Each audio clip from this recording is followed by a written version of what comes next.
چھٹی خصوصیت جو اس آیت کریمہ میں اللہ تبارک و تعالیٰ نے بیان فرمایا وَلِلَّهِ عَلَى النَّاسِ حِجُّ الْبَيْتِ مَنِ اسْتَطَاعَ إِلَيْهِ سَبِيلًا،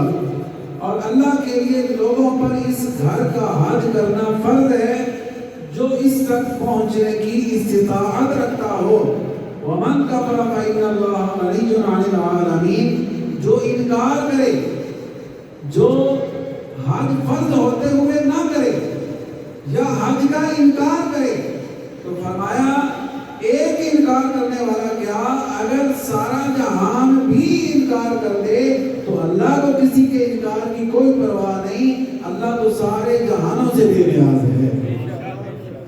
یہ کعبہ شریف کی خصوصیت ہے کہ حج پوری زمین میں، روئے زمین میں کہیں بھی نہیں ہوتا۔ غیر مسلموں نے اعتراض کیا تھا کہ بیت المقدس افضل ہے، خانہ کعبہ افضل نہیں ہے، تو اللہ تبارک و تعالیٰ نے ان کے رد میں کعبہ معظمہ کی 6 شانیں بیان فرمائی ایک ہی آیت میں، ورنہ تو اور دیگر آیات میں بھی اللہ تعالیٰ نے اس کی دیگر خصوصیات اور عظمت و شان کا بیان فرمایا۔ اور اگر آپ قرآن کی دیگر آیات کا مطالعہ کریں، لا اقسم بہذا البلد، تو اللہ تعالیٰ نے اس پاک مقام کی قسمیں بھی یاد فرمائی ہے۔ وَأَنْتَ حِلٌّ بِهَذَا الْبَلَدِ، قسم کھانے کی وجہ بھی ارشاد فرمائی کہ محبوب اس پاک گھر کی قسم ہمیں اس لیے نہیں کہ یہاں پر بہت ساری اللہ کی نشانیاں ہیں، فرمایا محبوب اس کی قسم ہم نے اس لیے یاد فرمائی ہے کہ محبوب یہاں کی گلیوں میں آپ کی گلیاں لگی ہوئی۔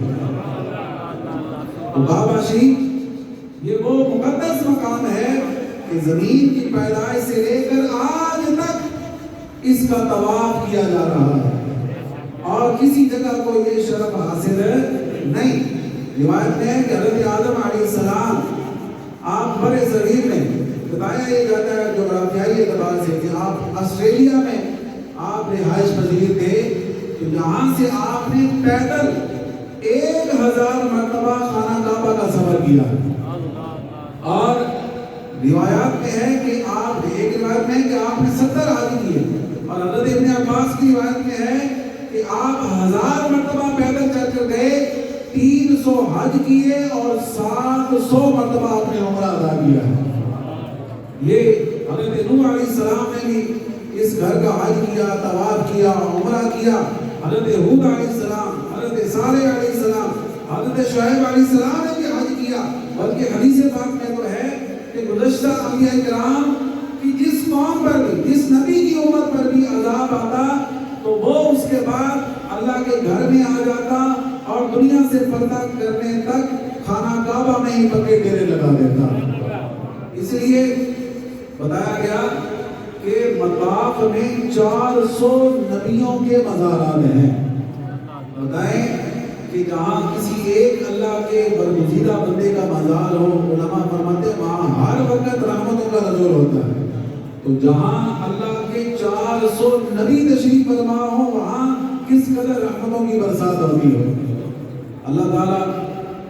ہمیں بھی حج کے ایام چل رہے ہیں، ان بابرکت ایام کے صدقے اللہ ہمیں بھی آئندہ سال حج کی سعادت نصیب فرمائے۔ وآخر دعوانا الحمدللہ۔